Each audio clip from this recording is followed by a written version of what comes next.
discuss about rise of nationalism in India. Okay? Yes, sir. What is this? तिरंगा। ये तिरंगा क्या कहता है? क्या कहता है? तिरंगा हमारी शान है। घर घर तिरंगा। तीन रंग बोलिए, तीन रंग की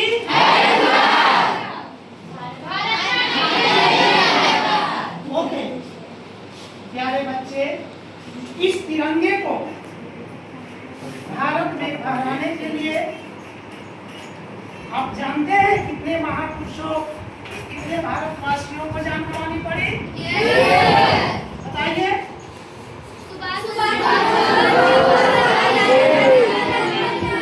एक स्टूडेंट, कोई एक बताइए।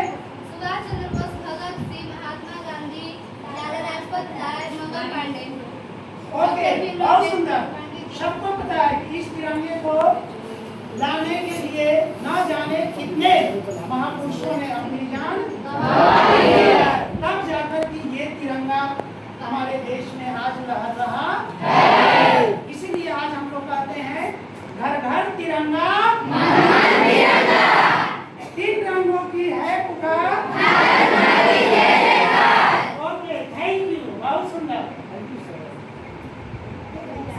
अब आप देख लीजिए कि इस तिरंगे को लाने के लिए महापुरुषों ने जान गंवाई।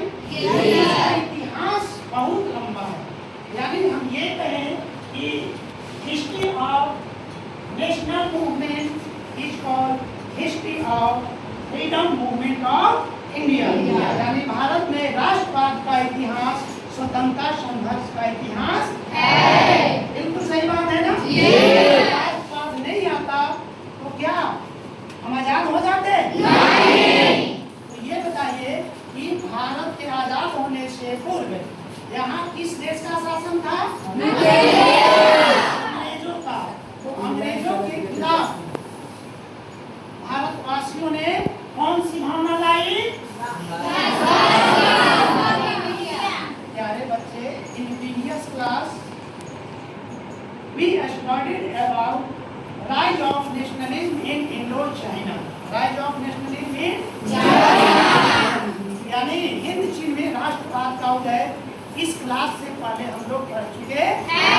तो बताइए, what is the इटिमोलॉजिकल meaning of nationalism? Nationalism का शाब्दिक अर्थ क्या है किसी को पता? तो देखिए, दो शब्दों से मिलकर बना अब नेशन का क्या मतलब होता है? राष्ट्र।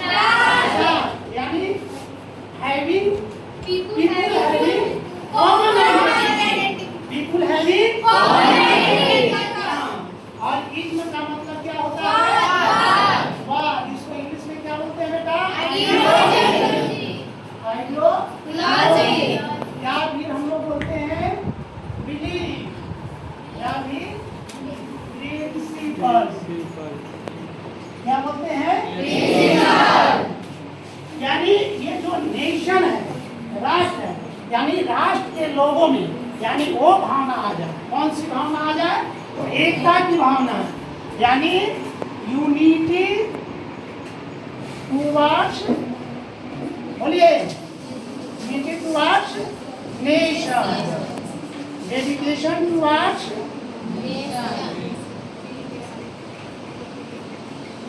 और आगे आप लोग बोलिए, जब राष्ट्रवाद सुप्रीम फीलिंग है ना राष्ट्र के प्रति। राष्ट्रवाद क्या है? राष्ट्र के प्रति सुप्रीम फीलिंग है, सर्वोच्च भावना है। तो लव टुवर्ड्स नेशन होगा, लव टुवर्ड्स नेशन, यानी राष्ट्र के प्रति प्रेम की भावना। तो आप लोग बताइए कि राष्ट्रवाद क्या है? आप बता दीजिए। हाँ, चलिए, पहले स्टूडेंट एनीवन।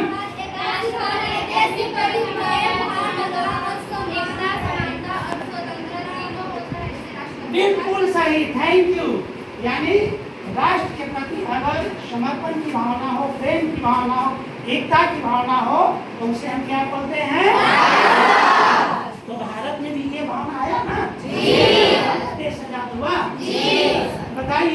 अगर किसी में स्वयं एक जाति का बोध हो, एक संप्रदाय का बोध हो, एक धर्म का बोध हो, तो क्या ये राष्ट्रवाद का संकेत है? नहीं। क्यों नहीं है? क्योंकि सर आपने अभी बताया है कि कॉमन आइडेंटिटी होना चाहिए। क्या होना चाहिए? तो कॉमन आइडेंटिटी होना चाहिए ना। कॉमन आइडेंटिटी क्या कहता है? लैंग्वेज के आधार पे, हिस्ट्री के आधार पे, हाँ, यानी नेशनलिज्म इज एंड आइडियोलॉजी और feeling of unity towards nation,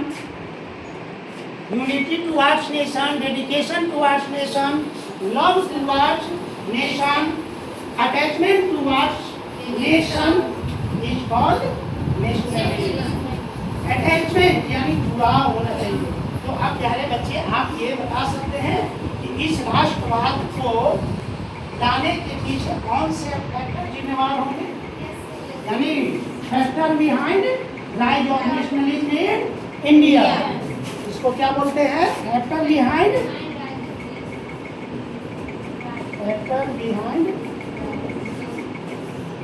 rise of nationalism in India.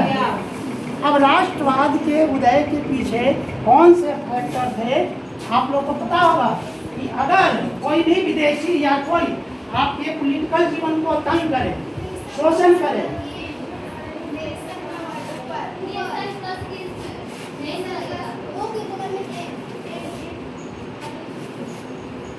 ये फैक्टर बिहाइंड नेशनलिज्म की बात आती है।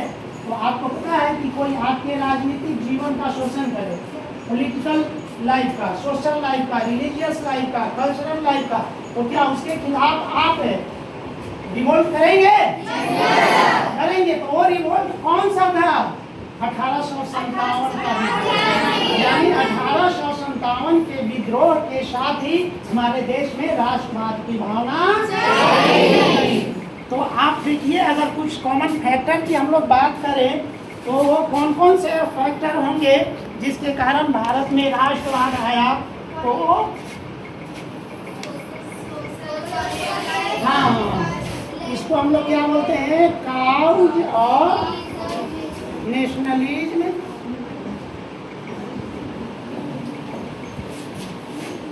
In India. भारत में राष्ट्रवाद के उदय के कारण।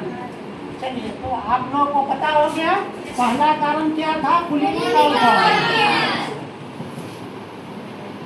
पॉलिटिकल काउज को हम लोग क्या बोलते हैं? कॉलोनियल रूल बोलते हैं।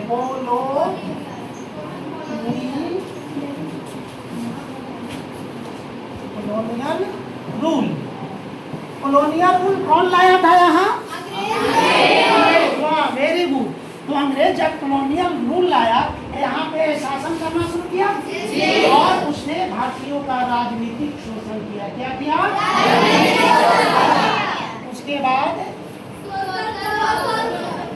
Economic cause. कौन सा काउज? इसको हम लोग क्या लिखेंगे? इकोनॉमिक